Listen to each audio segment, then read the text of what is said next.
शेतकरी मित्रांनो राम राम, पुन्हा एकदा स्वागत करतो ॲग्रिकल्चर अर्जुन या आपल्या शेतीविषयक यूट्यूब चॅनलमध्ये।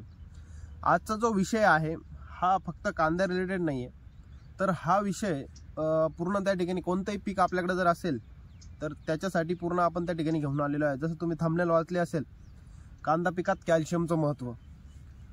तर कांदा पीक असो किंवा इतर कोणतेही पीक असो, कॅल्शियम हे जे न्यूट्रिएंट आहे हे आपल्या पिकाला त्या ठिकाणी एनपीके नंतर खूप जास्त त्या ठिकाणी लागत असतं, कारण ते दुय्यम अन्नद्रव्यामध्ये त्या ठिकाणी जात असतं। तर आज बोलणार आहोत ते 16 व्हायटल जे न्यूट्रिएंट आहे जे आपल्या पिकाला त्याची लाईफ सायकल पूर्ण करण्यासाठी त्या ठिकाणी लागत असतात, त्याच्याबद्दल आज मुख्यत्वे बोलणार आहोत। आणि याच्यापैकी आजचा जो आपण अन्नद्रव्य घटक निवडलेला आहे तो म्हणजे कॅल्शियम। तर कॅल्शियमचं महत्त्व कांदा पिकामध्ये नेमकं काय आहे? तर नमस्कार शेतकरी मित्रांनो, मी अर्जुन देसाई स्वागत करतो तुमचं ॲग्रिकल्चर अर्जुन या आपल्या शेतीविषयक यूट्यूब चॅनलमध्ये। पण सर्वप्रथम जे 16 जे न्यूट्रिएंट आहे त्याबद्दल सर्वप्रथम बोलूयात। असं मी सांगितलं की पिकाला आपली लाईफ सायकल पूर्ण करण्यासाठी त्या ठिकाणी 16 अन्नद्रव्य घटकांची त्या ठिकाणी गरज पडत असते। ते म्हणजे मेजर काही न्यूट्रिएंट आहेत ज्याला आपण मॅक्रो न्यूट्रिएंट म्हणतो। मॅक्रो न्यूट्रिएंट आणि मायक्रो न्यूट्रिएंट हे दोन वेगळे कन्सेप्ट आहे। मॅक्रो न्यूट्रिएंट म्हणजे जास्त प्रमाणात लागणारे न्यूट्रिएंट आणि मायक्रो म्हणजे कमी प्रमाणात त्या ठिकाणी लागणारे अन्नद्रव्य घटक। तर मॅक्रो न्यूट्रिएंट कोणकोणते आहेत आणि मायक्रो न्यूट्रिएंट कोणकोणते आहेत? तर मॅक्रो न्यूट्रिएंट मध्ये दोन प्रकार पडतात, एक प्रायमरी मायक्रो न्यूट्रिएंट आणि सेकंडरी मायक्रो न्यूट्रिएंट। प्रायमरी मध्ये हे जे अन्नद्रव्य घटक आहेत हे सगळ्यात जास्त त्या ठिकाणी पिकाला लागत असतात। मग त्यामध्ये कोणकोणते आहेत? त्यामध्ये कार्बन, हायड्रोजन, ऑक्सिजन हे पिकाला देण्याची गरज नसते, ते नॅचरली आपल्या पिकाला वातावरणातून उपलब्ध होत असते। आणि जे त्याच्यामध्ये दुसरा जो प्रकार आहे ते म्हणजे NPK म्हणजे नायट्रोजन, फॉस्फरस, पोटॅश यानंतर जे येतात सेकंडरी मॅक्रो न्यूट्रिएंट म्हणजे NPK नंतर सगळ्यात जास्त ज्या न्यूट्रिएंटची गरज पडत असते ते।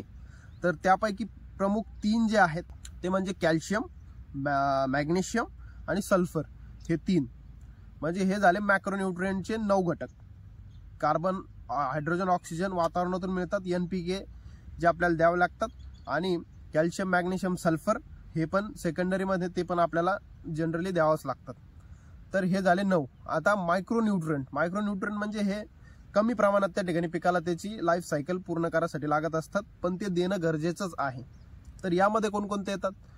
मग यामध्ये ferrous, zinc, manganese, molybdenum, boron, copper आणि सिलिकॉन हे जे 7 अन्नद्रव्य घटक आहेत हे मायक्रो न्यूट्रिएंट आपल्याला त्या ठिकाणी आपल्या स्प्रेच्या माध्यमातून किंवा ड्रिपच्या माध्यमातून त्या ठिकाणी द्यावं लागतात।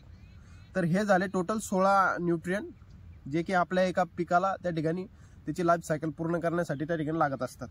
यापैकी आज बोलणार आहोत कॅल्शियम बद्दल। तर कॅल्शियम जे आहे ते कांदा पिकामध्ये आज प्रामुख्याने कांदा पिकाबद्दलच बोलूयात। तर कॅल्शियम जर आपण कांदा पिकाला नाही दिलं तर बरेच त्या ठिकाणी प्रॉब्लेम आपल्या कांदा पिकावर येऊ शकतात।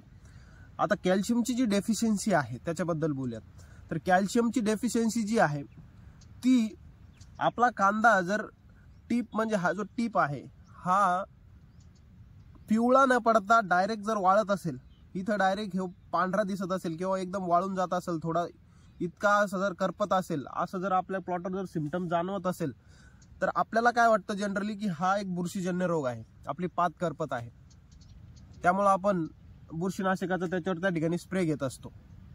पण ही जी डेफिशियन्सी आहे ही कॅल्शियमची डेफिशियन्सी त्या ठिकाणी आहे।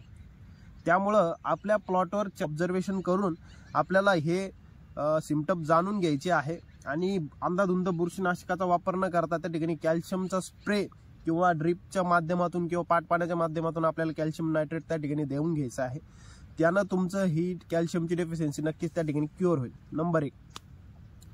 अजून कॅल्शियममुळे काय होतं, कॅल्शियम जर आपण पिकाला जर कमी पडला तर जो कलर आहे कलर प्रॉपर येत नाही आणि वाढ चांगली होत नाही। कांद्यामध्ये ग्रीनरी आणण्याचं काम सुद्धा कॅल्शियम नायट्रेट त्या ठिकाणी कॅल्शियम करत असतं। आणि कॅल्शियम जर आपण दिला तर पोटॅशच्या अपटेकसाठी सुद्धा कॅल्शियम मदत करतं। तर हे पूर्ण कॅल्शियमचा त्या ठिकाणी रोल आहे। या व्यतिरिक्त जर आपण कॅल्शियम जर दिला आपल्या पिकाला तर कांद्याची जी स्किन असते त्याची जी जाडी आहे, त्याची फर्मनेस जी आहे ती कॅल्शियम दिल्यामुळे त्या ठिकाणी कांद्याची तिची जाडी वाढत असते, त्या पाकळ्यांची, आणि ती वाढल्यामुळं आपल्या कांद्याची त्या ठिकाणी साईज चांगली मिळत असते आणि जी टिकवण क्षमता आहे चाळीतील ती जास्त होत असते, आणि जे बल्ब आहे तो सडण्यापासून सुद्धा कॅल्शियम त्या ठिकाणी वाचवत असतो. आणि आपल्या चाळीतील जी क्वालिटी आहे किंवा चाळीतील जो कलर आहे, कांद्यात जो कलर आपण मेंटेन करतो तो कॅल्शियम दिल्यामुळे त्या ठिकाणी वाढत असतो. कांद्यातील टिकवण क्षमता वाढत असते, ती जी रोग प्रतिकारक शक्ती आहे ती सुद्धा वाढत असते. तर हे सगळं कॅल्शियमचं कांद्यामध्ये त्या ठिकाणी इम्पॉर्टन्स आहे. तर कांद्याला कॅल्शियम नक्की द्या. कांद्याचे डेफिशियन्सी सिम्पटम्स असो नसो, ज्यावेळेस आपला कांदा हा 45-50 दिवसाचा होईल त्यानंतर कॅल्शियम ड्रिपच्या माध्यमातून द्या किंवा स्प्रेच्या माध्यमातून द्या, पण द्या. तर ही होती कॅल्शियमबद्दल थोडक्यात माहिती. तर कॅल्शियम आपण कसं देऊ शकतो पिकाला, तर कॅल्शियम आपण ड्रिपच्या माध्यमातून देऊ शकतो. एकरी 5 किलो कॅल्शियम नायट्रेट आपल्याला त्या ठिकाणी देऊन घ्यायचं आहे ड्रिपनं. ड्रिप नसेल तर पाट पाण्यानं देऊ शकता. पाट पाण्यानं 200 लिटरच्या ड्रममध्ये 5 किलो कॅल्शियम नायट्रेट टाकून तुम्ही एक नळीच्या साह्यानं ते जर आपल्या पाट पाण्यात सोडलं आणि तेवढं 200 लिटर पाणी पूर्ण 1 एकरला जाईल असं जर नियोजन केलं तर त्याप्रमाणे सुद्धा देऊ शकता. किंवा चिलेटेड कॅल्शियमचा स्प्रे सुद्धा आपण घेऊ शकता, फक्त चांगल्या कंपनीचं घ्या. किंवा याच्या व्यतिरिक्त जे पॉलीसल्फेट येतं ICLचं, त्यामध्ये सुद्धा कॅल्शियम चांगल्या प्रमाणात आहे. सोबतच मॅग्नेशियम आणि सल्फर असे पोटॅश हे पूर्ण त्याच्यामध्ये एकत्रित अन्नद्रव्यांचं मिश्रण आहे. जर पॉलीसल्फेटवर व्हिडिओ बघायचा असेल तर कमेंट करा पॉलीसल्फेट, त्यावर पण मी एक व्हिडिओ बनवण्याचा नक्की त्या ठिकाणी प्रयत्न करेल.